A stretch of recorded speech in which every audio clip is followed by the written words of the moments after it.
บอกให้เด้อฟ้าโอ้ฝนเป็นคนอุ้มน้องจังว่าฟ้าเอ้ยฟ้ามองข้ามพาใจเงาห่วมคิดฮอ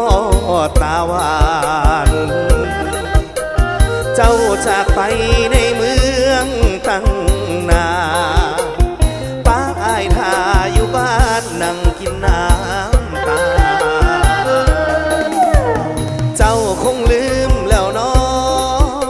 คำเว้าลืมกระโดนต้นเก่าบ่อนเฮาสัญญาว่าจะคืนมาบ้านซอยอ้ายดำนาล้อจนเขาถือผ้ายังบ่ได้ข่าวเห็นฟ้าอุ้มฝนบึงคือมีคนอุ้มน้อง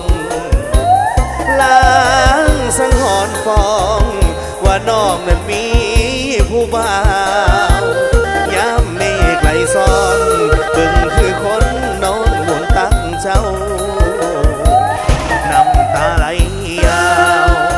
ในข่าวเมฆไหลเวียนวนจังว่าฟ้าเอ้ยฟ้ามองลายอายญาติน้องเปลี่ยนใจคือฟ้าสั่งฝนเห็นฟ้ายิกคิ้วอายแห้งเป็นห่วงหน้ามนเห็นฟ้าอุ้มฝนบึงคือคนอุ้มน้อง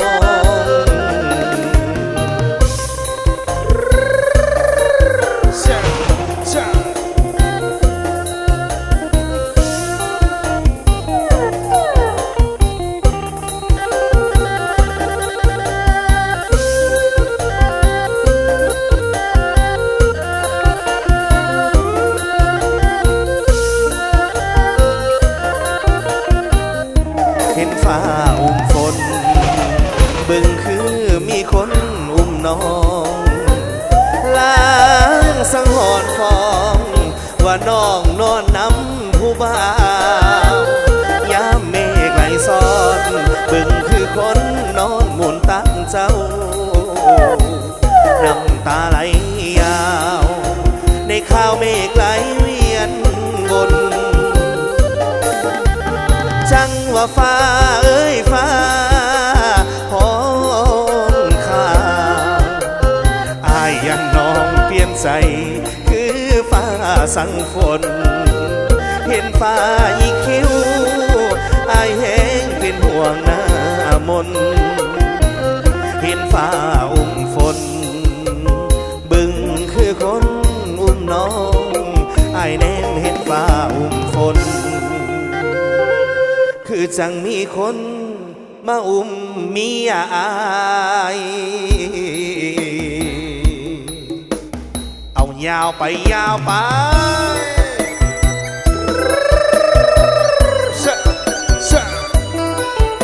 ขอเชิญยกจอกเด้อไอรินไอไหลไอหมอนสีเบิดชุกโตะนะทุกคนนะ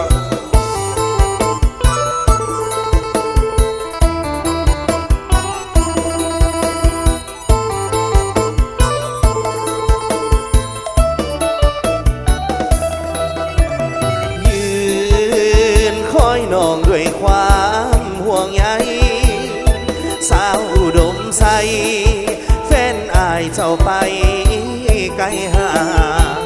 ปล่อยให้อายเหงาคอยเจ้าได้ความอ้างหวังก่อนไปเจ้าให้ความหวังคอยนางจะหวนขึ้นมา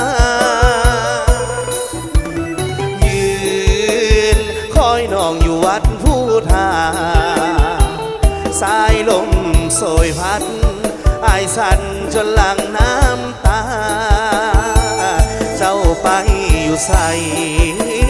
มือใดจะหวนขึ้นมาน้องลืมคำมั่นสัญญา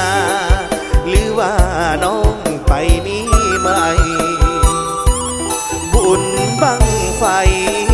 เงาหลายบ่มีเจ้าเคียงน้องอยู่ในเวียงห สวรรค์แดนใต้แดนดินที่เหนือน้องเบื่อไปแล้วหรือใดเบื่อคนจนคืออายจึงได้มีไม่มาขอวอนไหวพระเจ้าสิงคำสวยดลงามคำตาดำขึ้นบ้านเถิดน้องเถียงหน้าหลังเก่าคอยเจ้าด้วยความมนมอง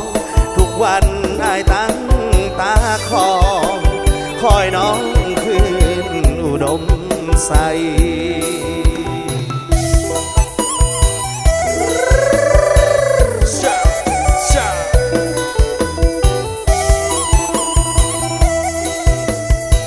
ยกจอกเด้อยกจอกเด้อ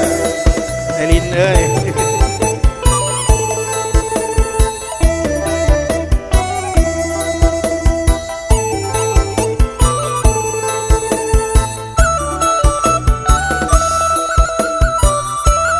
บุญบังไฟ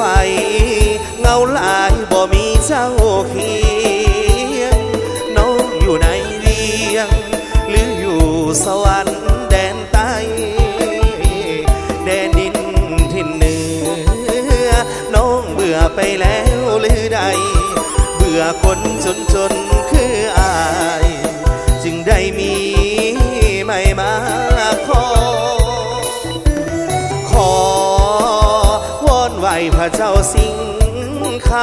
ำสวยดลงามคำตาดำขึ้นบ้านเถิดน้องเถียงหน้าหลังเก่าคอยเจ้าด้วยความมนมองทุกวันอายตั้งตาคอยน้องคืนอุดมใส